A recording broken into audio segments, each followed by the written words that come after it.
কি নির্মম তাদের মৃত্যুকাণ্ড। আজকে তাদের পরিবারের কথাগুলো কেউ চিন্তা করছে? মানবতার ফেরিওয়ালা যারা আছেন তারা চিন্তা করছে? কোথায় আপনারা? ধিক্কার আপনাদের।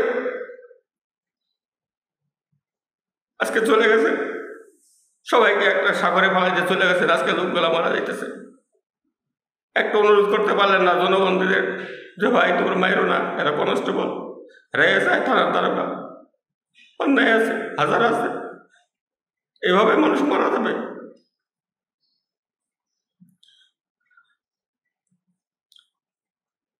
বাংলাদেশের পুলিশ কি কোনো ভালো কাজ করে নাই? শুধু আপনাদের জন্য এই মানবতার ফেরিওয়ালা নানান কথা, কি বিশেষণ, আপনারা আইজিপি হবেন, কমিশনার হবেন, ডিআইজি হবেন, রেঞ্জ চালাবেন, বিদেশে বাড়ি করবেন, দেশের হোটেল সংবাদ করবেন। আপনাদের এই লোভের কারণে আজকে প্রতিটা থানা বাড়িতে আক্রমণ। কে দোষ ছিল তাদেরকে কানাডা বাড়ি আছে, বাড়ি করে দিচ্ছেন, কোথাও ঘুমানোর ব্যবস্থা করে দিচ্ছেন, যে ঘুমানোর ব্যবস্থা। রেশনের চালটাকে মনে খবর নেন, এই বেতনে সংসার চলে কিনা খবর নিচ্ছেন কোনদিন? বলছেন কোনদিন সরকারকে যে আমাদের বেতনটা বৃদ্ধি করেন? এই বাজারের সংসারে একজন কনস্টেবল, একজন ছোট অফিসারের সংসার চল না বলছেন? আপনারা আছেন 3 স্টার, 5 স্টার, 4 স্টার নিয়ে।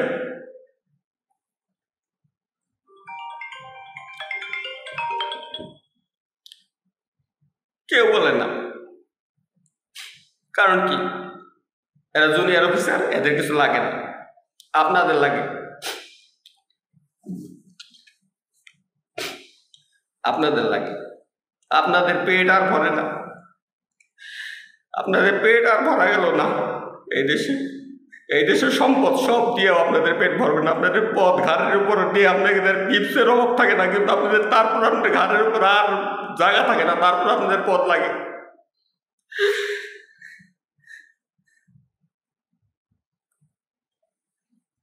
আজকে সবাইকে সামনে ঠেলে দিয়ে, এই কনস্টেবল এসআইদের ঠেলে দিয়ে, থানার অফিসারদের ঠেলে দিয়ে আপনারা চলে গেলেন। সবাই কোথায় গেলেন আজকে আপনারা সবাই?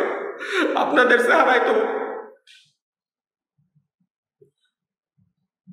দেশ কাঁপছে, আপনাদের চেহারায় কি অভাব, কি আপনাদের ক্ষমতা, কই আপনাদের সেই ক্ষমতা? কেন দাঁড়াইতে পারলেন না একজন পুলিশ কনস্টেবল একটা থানার উদ্ধার করতে? একটা কনস্টেবলের জীবন বাঁচাতে পারেন না আপনারা? আপনাদের সিদ্ধান্ত, আপনাদের এই লোভের কারণে আজকে এতগুলো মানুষের বলিদান হইল। একদিন বিচার হবে আপনাদের, একদিন বিচার হবে। এই বাংলার মানুষ আপনাদের বিচার করবে।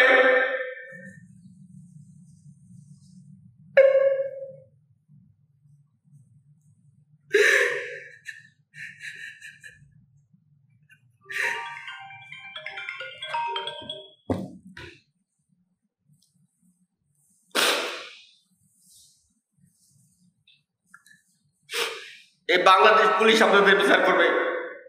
যদি জীবিত থাকে আপনাদের বিচার হবে এখানে, এই বাংলার বাড়িতে হবে।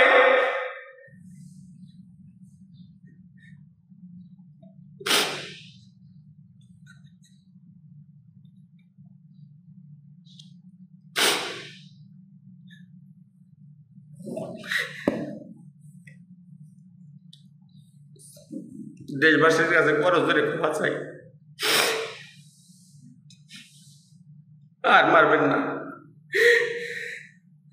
এই স্বাধীনতার ভাগিদার আমরা বৈষম্যহীন সমাজ চাই। একজন কনস্টেবলে ভর্তি হয় কি তার ফ্যামিলি আপনার একটু বলে তো আপনি কাঁপে নাই যে তার কি ক্ষমতা, তাকে কেন আপনি মারি? আমাদের মারতেন আপনারা,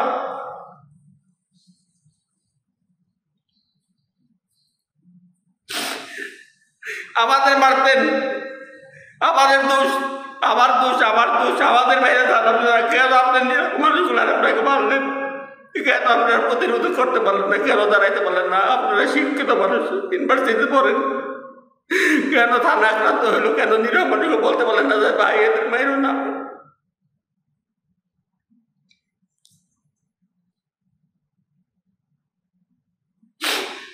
এরা কি সবাই অপরাধী ছিল?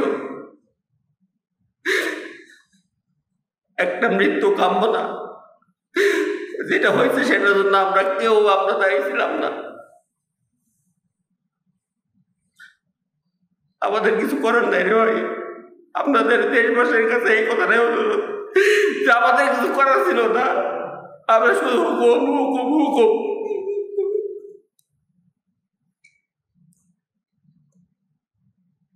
বাংলাদেশ পুলিশের কিছু নাই, আপনারা কি পুলিশ আইছেন না? আমি সবাইকে বলি, কেন আসেন এই চাকরিটার মধ্যে?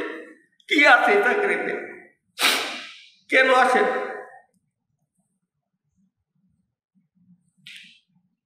কোনো আইন নাই, কানুন নাই, ব্যক্তির ইচ্ছায় একটা ডিপার্টমেন্ট চলে, যে তখন চেয়ারে এসে যার যার মতো করে তার মতো করে আইন বানায়। কেন ভাই? একজন কনস্টেবল কি কষ্টে কনস্টেবলের চাকরি পায় আপনাদের আইডিয়া আছে? আপনারা শিক্ষিত এই জনসাধারণ আজকে তারা আছেন,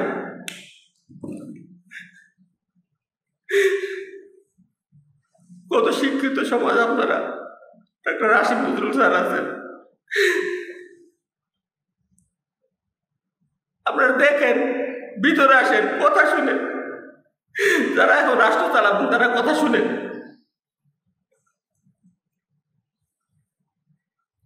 একটা প্রমোশন হবে একজন কনস্টেবল থেকে এসআই, আপনি জানেন কি কষ্টে তাদের প্রমোশনটা হয়?